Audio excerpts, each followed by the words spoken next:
How's it, Pally? Today is Wednesday, March 4th, 2020. And InFocus starts right now.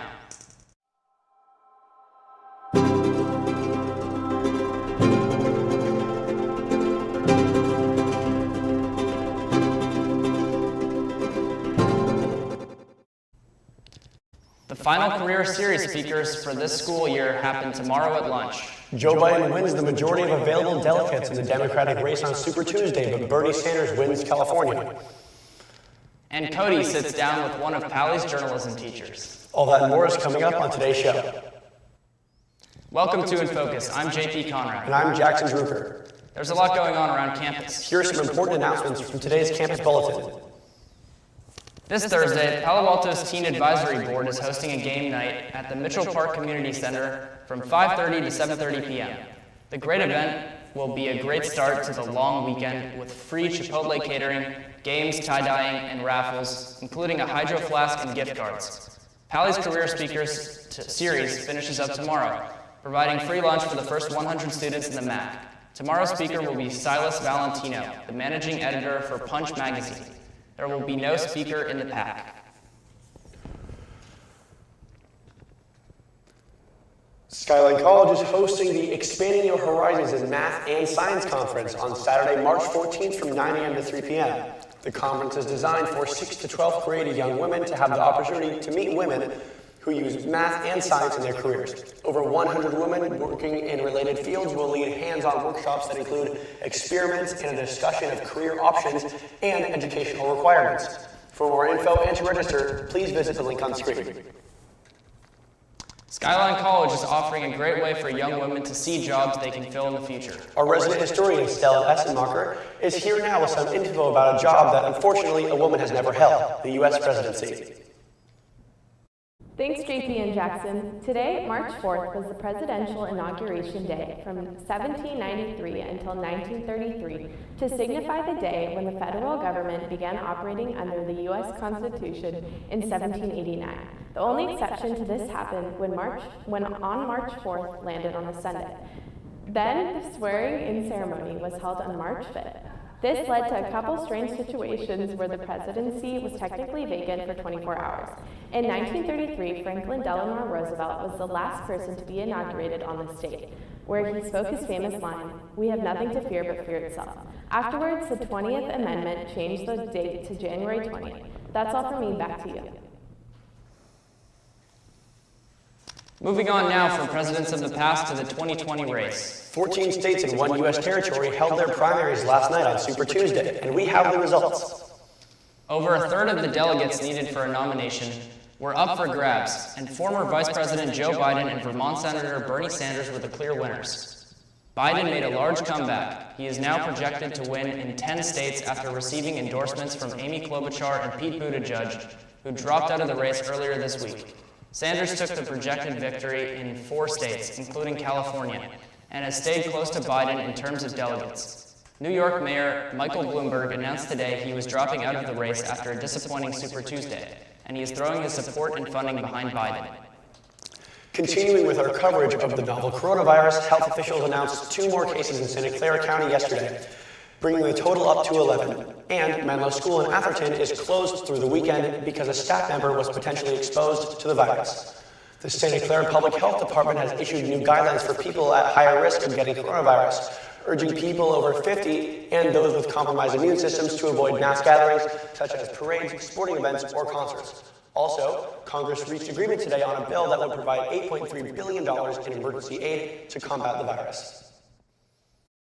At least 25 people are dead and dozens more injured after a devastating tornado cut through a swath through a 145-mile stretch of Tennessee on Tuesday. The deadly tornado ripped through Nashville overnight, giving residents just moments to respond. Search and rescue teams are working to locate anyone who may still be trapped, and many schools are closed for this week, some because of damage and others because they're being used as shelters.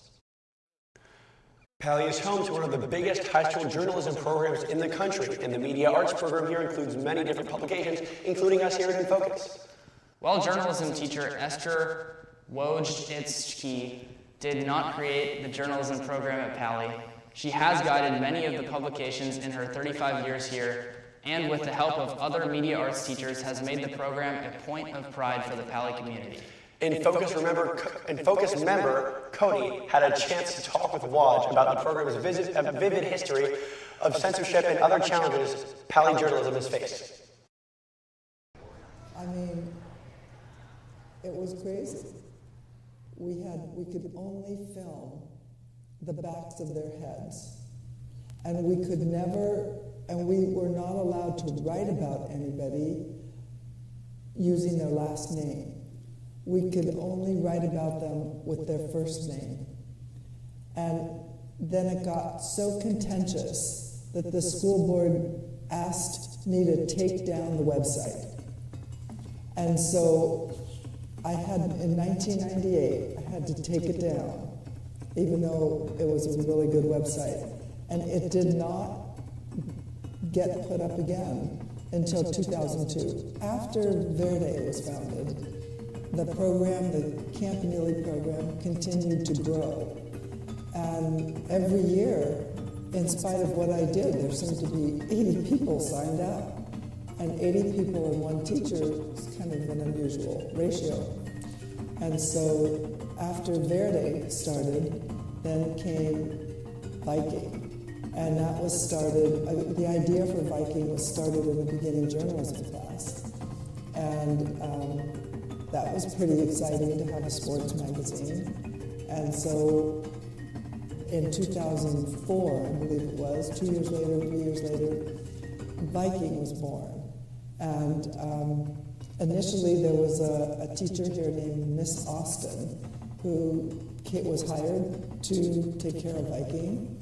And it turned out to be a great magazine. Again, it won a lot of national awards. And so we were thrilled. But, you know, this kept happening every 2 years. And then the Camp Neely program kept growing. And then I would just start another publication.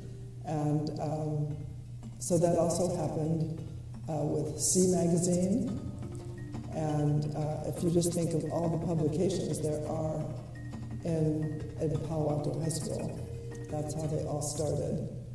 And there is only one newspaper, and there is only one website, but there is also the video program, which I started also. That is InFocus. And I should tell you how I started InFocus. Thanks for that story, Cody. The history of Pali journalism is long, and Woj had a lot to say. Tune in next Wednesday for part 2. Pali's journalism program is huge, and a lot of students are enrolled in it. Another program a lot of Pali students participate in is athletics. Jason Goldie is in the studio now with the latest in Pali sports news. How did our teams do yesterday, Jason? Thanks, JP and Jackson. Our Viking basketball teams continued their playoff runs last night. The boys varsity basketball team had a playoff game against Wood and unfortunately lost 40-33. The girls team also had a playoff match, beating San Marin 45-33. Varsity baseball faced off against Monterey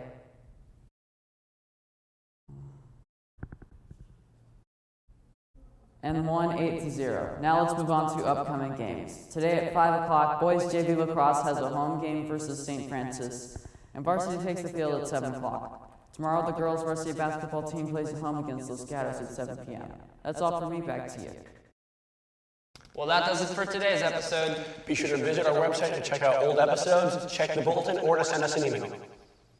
Until next time, have a great day, Pali.